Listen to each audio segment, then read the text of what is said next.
Welcome. In this video, we will discuss an important issue in the maritime industry.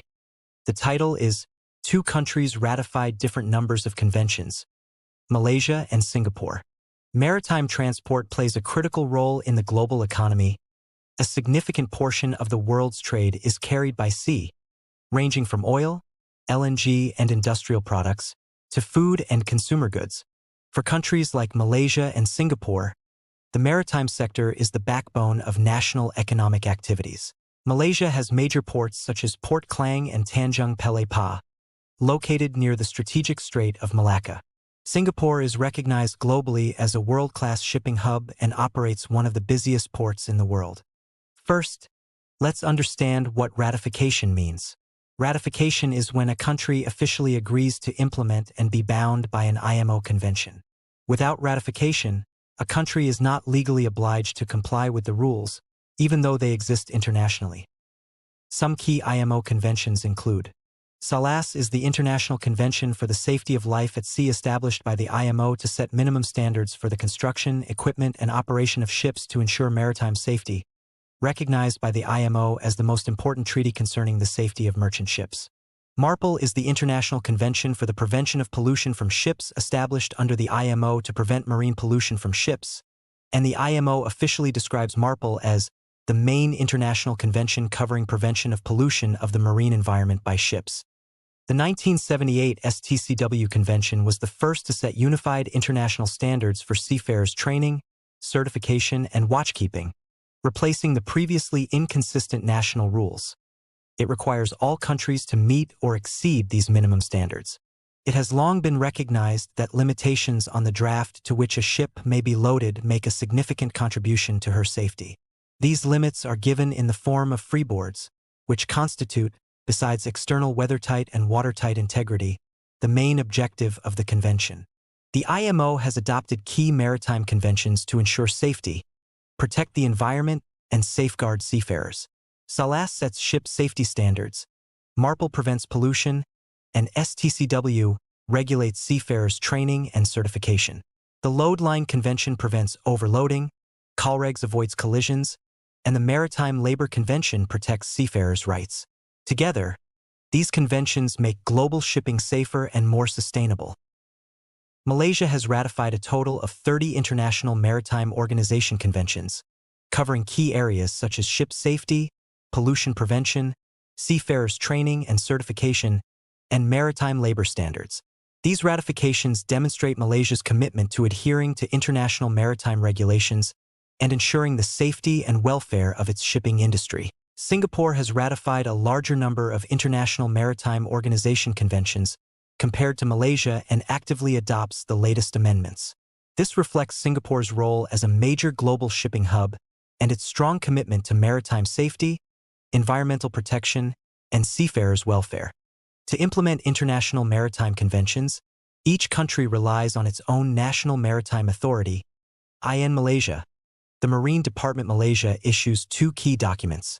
First, the Marine Shipping Notice, or MSN, which provides technical guidance and recommended procedures for ship operators and port authorities. While it serves as a guideline, it is not legally binding. Second, the Marine Shipping Order, or MSO, contains instructions that are legally enforceable under Malaysian law. All Malaysian-flagged ships and foreign vessels operating in Malaysian waters must comply with MSOs. Together, MSN and MSO ensure that international conventions like SALAS, MARPOL, and STCW are consistently applied. Meanwhile, in Singapore, the Maritime and Port Authority of Singapore, or MPA, performs a similar role. It enforces IMO and ILO conventions with strict compliance measures, inspections, and penalties, reflecting Singapore's reputation for robust maritime governance. In both countries, these authorities play a critical role in ensuring the safety of ships, the competence of crews, and the protection of the marine environment. Two countries ratified a different number of conventions. Singapore has ratified more and earlier compared to Malaysia for some IMO conventions. Singapore has formally ratified the International Convention on Salvage 1989. According to the law firm Allen and Gledhill, amendments to the Merchant Shipping Act to implement this convention came into force on July 24, 2021. This means that Singapore has officially accepted and enacted the Salvage Convention, providing a clear legal framework for salvage operations in its waters. In contrast, Malaysia has not ratified the 1989 Salvage Convention. Legal analysis from ASME and Associates confirms that Malaysia still relies heavily on common law principles and provisions under the Marine Shipping Order 1952 when it comes to salvage matters. When it comes to maritime security and counterterrorism, the 1988 Convention for the Suppression of Unlawful Acts Against the Safety of Maritime Navigation, or SUA 1988, highlights a clear difference between Singapore and Malaysia.